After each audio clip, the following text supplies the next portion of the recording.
राजश्री कदम, तालुका सांगोला, एकतपूरवरून बोलते. या कम्युनिटीला जोडण्याचं कारण म्हणजे माझं पण वाढलेलं वजन, माझा पोटाचा घेर भरपूर वाढला होता. तसंच मला पित्त आणि ऍसिडिटीचा प्रॉब्लेम होता. सतत माझं डोकं जाम राहायचं. डोक्यामुळेच मला डोक्याचा इतका त्रास वाढला होता.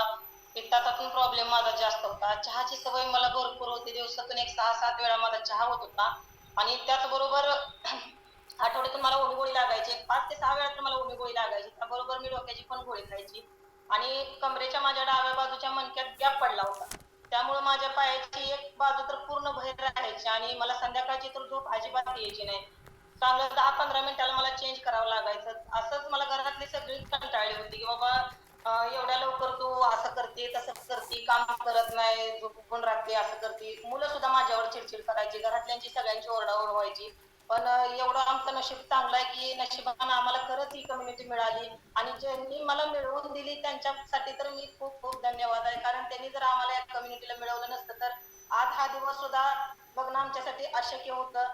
2 वर्ष झालं मी सतत त्रास मला जाणवत होता. असं वाटायचं की जगायलाच नको. एक एक दिवशी मी अक्षरशः रडत बसायचे. एवढं मला कंटाळा यायचा आणि त्रास जाणवायला लागला. दिवसभर शेतात काम करून यायची. परत घरातलं काम मला नको वाटायचं करायचं. किचनमध्ये तर एक तासभर स्वयंपाक केला तर मला संध्याकाळी असं वाटायचं लगेच पडून द्यावं. एवढं मला त्रास वाढलं होतं. पण या कमिटीमध्ये आले. 2 टायमिंगला आम्ही हॅपी टू हेल्प मध्ये आलो. Happy to help station attach करत गेलो. नंतर आम्ही बीटीसी मध्ये आलो.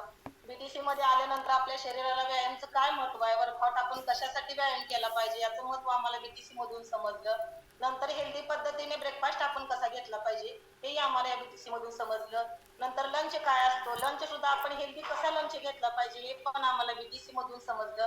आपल्या बॉडीनुसार, उंचीनुसार आपलं वजन किती असलं पाहिजे हेही आम्हाला बीटीसी मधून समजलं. किचन शॉपिंग आपली हेल्दी पद्धतीने कशी ठेवली पाहिजे किंवा किचन मध्ये हेल्दी पद्धतीचे किचन आपण कसं बनवलं पाहिजे हे आम्हाला बीटीसी मधून समजलं. आणि आपली बॉडीनुसार आपल्याला पाणी किती पिलं पाहिजे हे आम्हाला बीटीसी मधून समजलं. तसंच एक दिवसभराचं वेळापत्रक आम्हाला एक बीटीसी मधून समजलं. शरीराला एक आमच्या हेल्दी वळण लागलं आणि लवकर उठायची सवय पण आम्हाला चांगली लागली. आणि शरीराला वळण लागल्याबरोबरच एक आम्हाला आयुष्यालाही आमच्या चांगलं वळण लागलं. हेही आम्हाला कमिटीमधून जबरदस्त शिकायला भेटलं.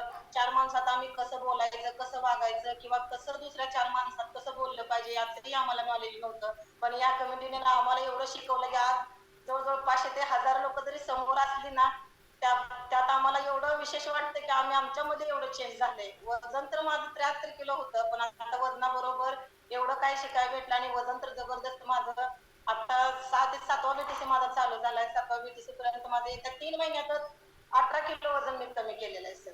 आणि मी आयडल वेटला आलेले, आयडल वेटला फक्त 1 ते 2 किलो माझं कमी आयडल वेट वर येईल अजून सुद्धा सर. आणि अजून पण माझा प्रयत्न चालू आहे. तर आता माझा पूर्ण परिवार खुश आहे आणि माझी सगळी गावातली लोक सुद्धा म्हणते की हिच्यामध्ये भरपूर चेंज झाले. आज तर माझ्याकडे बघूनच लोक मला विचारायला चालू झाले की अगं लय चेंज झालं आणि